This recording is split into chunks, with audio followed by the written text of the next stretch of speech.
छोटे से गांव में मोहन नाम का एक बहुत ही सीधा, साधा और ईमानदार किसान अपनी पत्नी गंगा के साथ रहता था।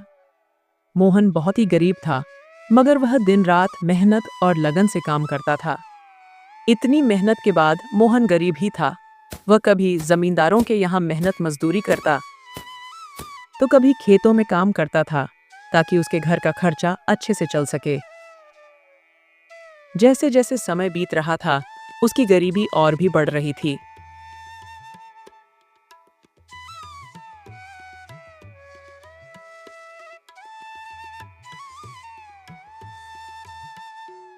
गंगा, मुझे कहीं बाहर शहर में जाकर काम करना चाहिए। इतनी मेहनत के बाद भी हम गरीब ही हैं। दूर शहर में मेहनत कम करनी पड़ती रहती है और पैसे भी ज्यादा मिलते हैं। इसलिए मैंने अब सोच लिया है कि अब मैं किसी बड़े शहर में जाकर ही काम करूंगा। अगर आप किसी दूसरे शहर में काम करने चले जाएंगे, तो मैं घर में अकेली कैसे रहूंगी? मैं नहीं चाहती कि आप किसी दूसरे शहर जाकर काम करिए। मुझे ज्यादा पैसों का लालच नहीं है। आप जितना कमा कर लाते हो, मैं उतने में ही खुश हूँ। मैं कम पैसे में भी गुजारा कर लूंगी। बस आप कहीं दूर मत जाएंगे, मेरे लिए बस यही ज्यादा है। मैं जानता हूँ गंगा, तुमने तो हमेशा दुख तकलीफ में मेरा साथ ही दिया है। अब मुझसे हमारी गरीबी देखी नहीं जाती। अब मुझे 1-2 साल के लिए कहीं दूर शहर में काम करने जाना ही होगा, तभी हमारी गरीबी दूर हो सकती है। नहीं तो ऐसे ही हम एक एक पैसे के लिए तरसते रहेंगे। शहर में बहुत काम है, अगर मुझे वहाँ काम मिल गया तो हमारे दिन बदल जाएंगे और सब ठीक हो जाएगा। ठीक है, अगर आप जाना ही चाहते हो तो चले जाएंगे, मगर अपना ख्याल रखना। मैं आज आपका सामान बांध दूंगी, आप कल चले जाएगा।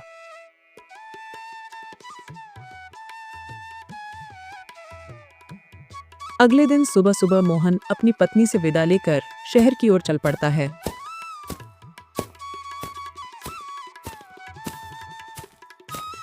पूरा दिन चलने के बाद वह शहर पहुंच जाता है।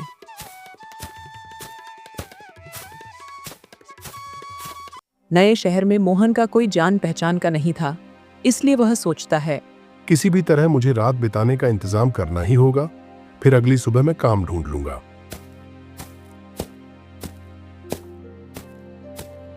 मोहन रात बिताने के लिए एक घर के पास जाता है। तभी घर का मालिक बाहर आता है।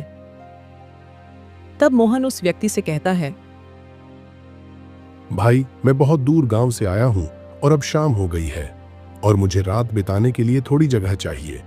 अगर आप मुझे रात भर रुकने के लिए अपने घर में थोड़ी जगह देंगे तो बहुत मेहरबानी होगी। तुम गांव से आए हो या कहीं और से, मुझे इससे कोई नहीं पड़ता। मैं तुम्हें जानता भी नहीं, पहचानता भी नहीं, तो मैं तुम्हें अपने घर में कैसे ठहरा सकता हूं? बहुत से लोग शहर में काम करने आते हैं, तुम कोई नए नहीं हैं। जाओ और अपना ठिकाना कहीं और ढूंढो। वह आदमी मोहन को अपने घर में ठहराने से मना कर देता है। ये सब देखकर मोहन बहुत ही निराश हो जाता है। फिर मोहन सोचने लगता है, इस शहर में कोई भी मुझे अपने घर में ठहराने के लिए तैयार ही नहीं है। अब मैं रात में कहाँ जाऊं? मेरी तो कुछ समझ में ही नहीं आ रहा। जब इस शहर में मुझे रुकने के लिए कोई घर ही नहीं मिल रहा, तो मुझे इस शहर में काम कैसे मिलेगा?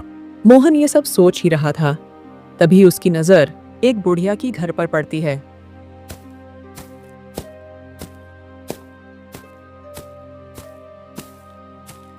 मोहन उस बुढ़िया के घर के पास जाता है और कहता है, कोई है क्या यहाँ भीतर? कृपया करके मेरी मदद कर दो। तभी वह बूढ़ी अम्मा मोहन की आवाज को सुनकर बाहर आती है। माँ, मैं इस शहर में काम की तलाश में आया हूँ, पर कोई भी मुझे अपने घर में ठहराने के लिए तैयार ही नहीं है। बस अब आपसे ही उम्मीद है, कृपा करके अपने घर में मुझे रात भर रुकने की जगह दे दीजिए। बेटा, तुमने मुझे माँ कहा है, और एक माँ अपने बेटे को घर के बाहर कैसे छोड़ सकती है? चलो आओ, अंदर आ जाओ। मोहन उस बूढ़ी औरत के साथ घर के अंदर चला जाता है। फिर वह अम्मा मोहन से कहती है, बेटा, तुम इसे अपना ही घर समझो। तुम जब तक चाहो तब तक यहाँ रह सकते हो। माँ, क्या आप इस घर में अकेली रहती हो? क्या आपके साथ कोई और नहीं रहता? आपके बच्चे कहाँ हैं? बेटा, मेरी कोई औलाद नहीं है। एक लड़की थी, वह भी बीमारी की वजह से अब इस दुनिया में नहीं रही, और मेरी शादी के कुछ दिन बाद ही मेरे पति भी मुझे छोड़कर इस दुनिया से चले गए। मेरा इस दुनिया में कोई नहीं है। माँ, अब आप चिंता मत करो, मैं हूं ना आपके साथ। अब आप इस घर में अकेली नहीं हैं, आप मुझे अपना बेटा ही समझे। बेटा, तू बहुत अच्छा इंसान है, देखने में भी बहुत भला लगता है। इस शहर में बहुत होशियारी से रहना, क्योंकि यहाँ बहुत ठग रहते हैं। वे नए आदमी को देखकर उसे ठग लेते हैं। माँ, मैं ध्यान रखूंगा, आप परेशान मत होइए। फिर बूढ़ी अम्मा मोहन को खाना खिलाती है। अगले दिन मोहन काम की तलाश में निकल जाता है। जल्दी ही उसे एक सेठ की राशन की दुकान पर काम मिल जाता है। मोहन कभी भी सेठ के किसी काम से इनकार नहीं करता और हर काम को बहुत अच्छी तरह और ध्यान से करता। मोहन अपनी कमाई से सिर्फ उतना ही खर्च करता था जितनी उसकी जरूरत हो और बाकी के पैसे एक छोटी सी थैली में जोड़ता रहता था। एक दिन मोहन सोचता है, जब मैं 1000 रुपये जमा कर लूंगा, उसके बाद अपने बीवी बच्चों के पास वापस लौट जाऊंगा, फिर गांव में कोई अच्छा सा कारोबार करूंगा। मोहन कई साल खड़ी मेहनत करता है और वह 1000 रुपये जमा कर लेता है। एक गरीब आदमी के लिए 1000 रुपये बहुत बड़ी रकम थी। इसलिए मोहन बूढ़ी अम्मा से कहता है, माँ, अब मेरा पास 1000 रुपये हो गए हैं। मुझे इस बात की चिंता हो रही है, अगर किसी कारण ये रुपये कहीं खो गए या फिर किसी ने छीन ली तो बड़ा ही अनर्थ हो जाएगा। इसलिए इतने बड़े रकम को अपने साथ लिए घूमना तो बेवकूफी होगी, और इस घर में पैसे छुपा कर रखना भी सही नहीं है। क्या पता मुझे कोई पैसा छुपाता हुआ देख ले और बाद में पैसे चुरा कर ले जाए, तो फिर मुझे खाली हाथ ही घर लौटना पड़ेगा। आजकल किसी पर भरोसा नहीं किया जा सकता, बहुत ही बदमाश और बुरे लोग रहते हैं इस शहर में। इसलिए अब मुझे अपने घर चले जाना चाहिए। बेटा, तू सही कहता है, लेकिन बेटा तू अभी अपने गांव क्यों जा रहा है? थोड़े दिन और रुक जा। माँ, रुकना तो मैं भी चाहता हूँ, लेकिन मैं इन पैसों की वजह से जा रहा हूँ। बेटा, तू एक काम कर, तू इस शहर के मशहूर जमींदार धनलाल के पास जा और अपने पैसे उनके पास रख दे, और कभी तू अपने घर जाए तो धनलाल से अपना धन वापस ले लेना। लेकिन माँ, मैं उस जमींदार के पास अपने पैसे कैसे रख सकता हूँ? क्या पता वह कल के समय वह पैसे देने से इनकार कर दे तो? बेटा, धनलाल बहुत ही ईमानदार और नेक आदमी है। तुम बेफिक्र होकर अपने पैसे उसे दे सकते हो। बहुत से लोग हैं जो अपने पैसे उसके पास रखते हैं। ठीक है माँ, मैं अभी सेठ धनलाल के पास जाता हूँ और मेरे 1000 रुपये उसके पास रख कर आता हूँ।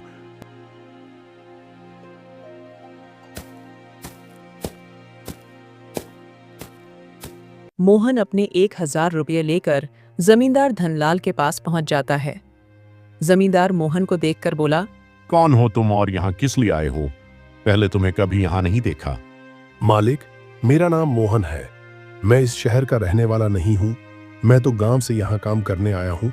मैंने कई साल तक मेहनत करके 1000 रुपये जमा किए हैं। मैं अपनी रकम अमानत के तौर पर आपके पास रखने आया हूँ। आपके पास मेरे पैसे सुरक्षित रहेंगे। जब तक मैं इस शहर में रहूंगा और काम करूंगा, तब तक मेरे पैसे आपके पास रहेंगे। मेहरबानी करके मेरे पैसे आपके पास रख लीजिए। जमींदार ने जल्दी से मोहन से थैली ले ली और फिर मोहन से बोला, तुम्हें अपनी रकम रखने के लिए इससे बेहतर जगह कहीं और नहीं मिलेगी, इसलिए अब तुम चिंता मत करो। तुम्हारे ये पैसे मेरे पास सुरक्षित रहेंगे। अब तुम बिना किसी चिंता के अपने घर जा सकते हो। जब भी तुम्हारा मन करे अपने पैसे वापस ले जाना। जमींदार की बात सुनकर मोहन बेफिक्र होकर खुशी खुशी अपने घर चला जाता है। कुछ दिन और काम करने के बाद मोहन को अपनी पत्नी की बहुत याद आने लगती है। इसलिए मोहन अपने घर जाने की तैयारी करके जमींदार के पास अपने पैसे लेने के लिए चला जाता है।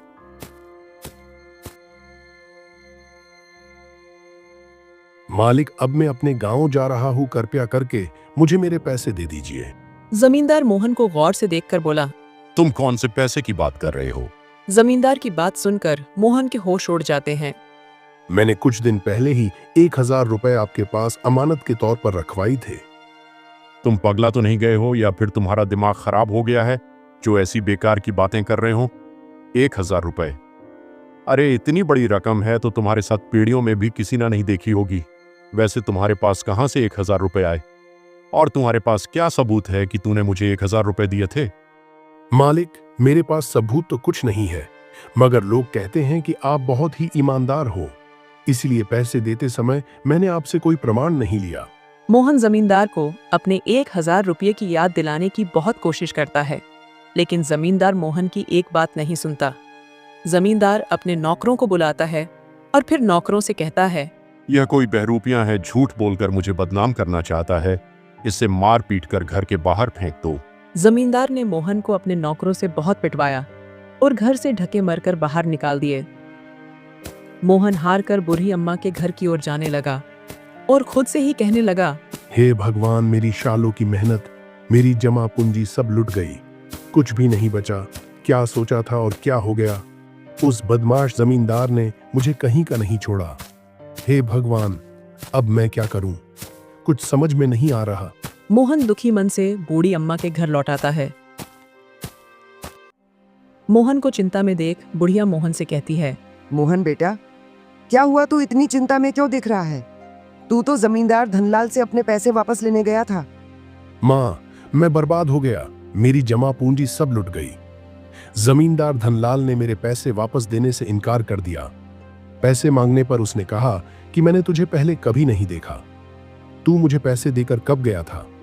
तू कोई बहुरूपिया है जो झूठा आरोप लगाकर मुझे बदनाम करना चाहता है। उसने अपने नौकरों को बुलाकर मुझे बहुत पीटवाया और घर से बाहर निकलवा दिया। बेटा, ये सब मेरी वजह से हुआ है। मैंने ही तुझे जमींदार धनलाल के पास तेरे पैसे रखने को कहा था। मुझे पता नहीं था कि जमींदार धनलाल इतना बड़ा बेईमान और धोखेबाज है। लोग तो उसकी ईमानदारी के गुण गाया करते थे। माँ, तुम अपने आप को दोष मत दो, इसमें तुम्हारी कोई गलती नहीं है। आपने तो मेरे अच्छे के लिए ही कहा था, मगर होना तो वही था जो भगवान को मंजूर था। बेटा, अब तू क्या करेगा? उस बेईमान जमींदार से अपने पैसे वापस कैसे लेगा? माँ, अब मैं कुछ नहीं कर सकता। अब मुझे खाली हाथ ही अपने घर लौटाना होगा। बूढ़ी अम्मा और मोहन आपस में बातें ही कर रहे थे। तभी एक औरत बूढ़ी अम्मा के घर आती है। उसका नाम रीमा होता है। वह दोनों को उदास देखकर पूछती है, क्या बात है, आप दोनों उदास क्यों हो? क्या बताऊं बहन, मेरे साथ बहुत बड़ा धोखा हो गया है। मैंने कई साल दिन रात मेहनत करके 1,000 रुपये जमा किए थे। पैसे कमाने के लिए मैंने ना कभी पेट भर खाना खाया और ना कभी पूरी नींद लिए। जमींदार धनलाल बहुत ही नेक और ईमानदार आदमी है, इसलिए मोहन मेरी बातों में आकर उसके पास अपना पैसा रखाया था। आप दोनों परेशान मत हो, मेरे पास एक उपाय है। अगर ये उपाय काम कर गया तो उस जमींदार की अक्ल ठिकाने लग जाएगी और आपके पैसे भी आपको मिल जाएंगे। फिर रीमा बूढ़ी अम्मा से एक संदूक मांगती है। बूढ़ी अम्मा से संदूक लेकर रीमा कहती है, अम्मा, अब मैं और मोहन भाया उस जमींदार के पास जा रहे हैं, आप भी हमारे साथ चलो। रीमा शीर पर संदूक रखकर बूढ़ी अम्मा और मोहन के साथ उस लालची जमींदार के घर की ओर चल पड़ती है। जब जमींदार के घर की दूरी बहुत कम बचती है, तब रीमा अम्मा से कहती है, अम्मा, आप यहीं खड़े होकर हमारा इंतजार कीजिए। जब तक वह जमींदार मोहन भाया के पैसे नहीं दे देता, तब तक आप यहीं रहना। जब जमींदार मोहन भाया के पैसे दे देगा, तब मोहन भैया आपके पास आ जाएगा और तब आप आना और मुझे कहना, बहू, मेरा बेटा व्यापार करके घर आ गया है और वह तुम्हें बुला रहा है, जल्दी घर चलो। ठीक है बेटी, मैं ऐसा ही करूंगी। फिर रीमा और मोहन जमींदार के घर के पास पहुंच जाते हैं। रीमा मोहन से कहती है, पहले मैं अंदर जाऊंगी, आप कुछ देर के बाद आना। उसके बाद रीमा जमींदार के घर के अंदर चली जाती है। जमींदार रीमा के सिर पर संदूक देखकर बोला, बहन, तुम यहाँ किस काम से आई हो और तुम्हारे सिर पर जो संदूक है उसमें क्या है? मैं ना किसान व्यापारी की पत्नी हूँ। मेरे पति दूर दराज के देश में व्यापार करने गए हैं। वे कई महीनों से घर लौटकर नहीं आए हैं। न जाने वे घर कब वापस आएंगे। हमारे यहाँ चोरी बहुत ही बढ़ गई है। आए दिन किसी के घर में चोरी हो जाती है, इसलिए मैं कई रातों से चैन की नींद नहीं सो पाई हूँ। मुझे हमेशा डर लगता है और यही चिंता लगी रहती है कि कहीं हमारे घर में चोरी नहीं हो जाए। इसलिए मैं अपना यह संदूक आपके पास लेकर आई हूँ। इस संदूक में हमारे जीवन भर की कमाई, रुपए, हीरे जवाहरात और सोने चांदी हैं। मैं चाहती हूँ कि आप इसे अपना पास संभाल कर अच्छे से रखें। जब मेरे पति व्यापार करके घर वापस आएंगे तब मैं यह संदूक आपके पास से ले जाऊंगी। तुमने बहुत ही अच्छे किया जो अपना धन मेरे पास ले आई। मैं तुम्हारा धन अपने पास बहुत ही संभाल कर रखूंगा। तुम मेरा विश्वास करो, तुम्हारी दौलत मेरे पास बिल्कुल सुरक्षित रहेगी। जब कभी तुम अपना धन मेरे पास लेने आओ तब तुम्हारा एक एक रुपया जो का तो मिल जाएगा। मैं कैसे विश्वास करूं कि मेरी दौलत वापस मिल जाएगी? बहन, पूरे शहर में मेरी ईमानदारी की चर्चा है। पूरे शहर में ऐसा कोई भी आदमी नहीं है जो मुझे बुरा या बेईमान बता सके। तभी वहां पर मोहन आ जाता है। मोहन को देखकर जमींदार बहुत ही खुश होता है। फिर जमींदार सोचने लगता है, यही आदमी बिल्कुल सही समय पर आया है। अपनी ईमानदारी दिखाने का यह बहुत ही बढ़िया मौका है। मैं इस आदमी को उसके 1000 रुपए लौटा दूंगा और इस औरत से उसका संदूक ले लूंगा। इस औरत की दौलत लेने के लिए मुझे 1000 रुपए की कुर्बानी देनी ही होगी। मेरी बहन, मैं तुम्हें विश्वास दिलाता हूं कि मेरे घर से और कोई सुरक्षित जगह नहीं मिलेगी तुम्हें जहां तुम अपना यह धन रख सको। तुम बिल्कुल भी मत घबराओ, तुम्हारी यह अमानत मेरे पास बिल्कुल सुरक्षित रहेगी। ये कहते कहते जमींदार ने ऐसा ढोक किया कि जैसे उसकी नजर मोहन पर अभी अभी पड़ी हो। फिर वह बहुत खुश होकर बोला, अरे तुम यहाँ, ये देखो, इस आदमी ने अपनी सारी जमा पूंजी मेरे पास रखी थी। सुबह ही यह मेरे पास अपनी सारी जमा पूंजी वापस लेने आया था, मगर मैं इसके पहचान नहीं पाया। मैंने इसे चोर समझा और पैसा लौटाने से इनकार कर दिया। फिर बाद में मैंने अपने दिमाग पर बहुत जोर डाला, तब कहीं जाकर मुझे इसका चेहरा याद आया। भाई, तुमने बहुत अच्छा किया कि तुम अपने रुपए लेने चले आया। मैं तो अपने नौकर को भेजने ही वाला था तुम्हें बुलाने के लिए। इस आदमी को तो मैं बहुत अच्छी तरह से जानती हूँ। ये बहुत दूर से इस शहर में काम करने आया है। ये बेचारा बहुत ही मेहनत से काम करता है। इसने हमारे यहाँ भी काम किया है। इसने बहुत ही मेहनत करके ये पैसे कमाए हैं। क्या तुम इस आदमी को जानती हो? फिर तो किसी बात की चिंता करने की जरूरत ही नहीं। मैं अभी इस गरीब के पैसे दे देता हूँ। जमींदार जल्दी से अपने कमरे में गया और मोहन के 1000 रुपए लाकर दे दिए। मोहन अपने 1000 रुपए लेकर जमींदार के घर से चलता बना। फिर जमींदार बोला, देखो बहन, मैंने इस गरीब आदमी के पैसे जो कि थ्यों लौटा दिए। अब तो तुम्हें मेरी ईमानदारी पर विश्वास हो गया होगा कि लोगों की दौलत मेरे पास सुरक्षित रहती है। जी बिल्कुल, मुझे पूरा विश्वास हो गया है। आप बहुत ही नेक और ईमानदार आदमी हो। तो लाओ, अपना ये संदूक मुझे दे दो और बेफिक्र होकर अपने घर चली जाओ। जमींदार रीमा से संदूक मांग ही रहा होता है कि उतने में बुरी अम्मा जमींदार के घर के अंदर आ जाती है। वह रीमा से कहती है, बहुत जल्दी घर चलो, मेरा बेटा व्यापार करके घर लौट कर आया है, वह तुम्हें बुला रहा है। ये तो बहुत अच्छी बात माँ, जो वह लौट आए। अब हमें कोई भी चिंता करने की जरूरत नहीं है। अब आपको भी परेशानी उठाने की जरूरत नहीं है। मेरे पति अपने धन को खुद सुरक्षित रख लेंगे।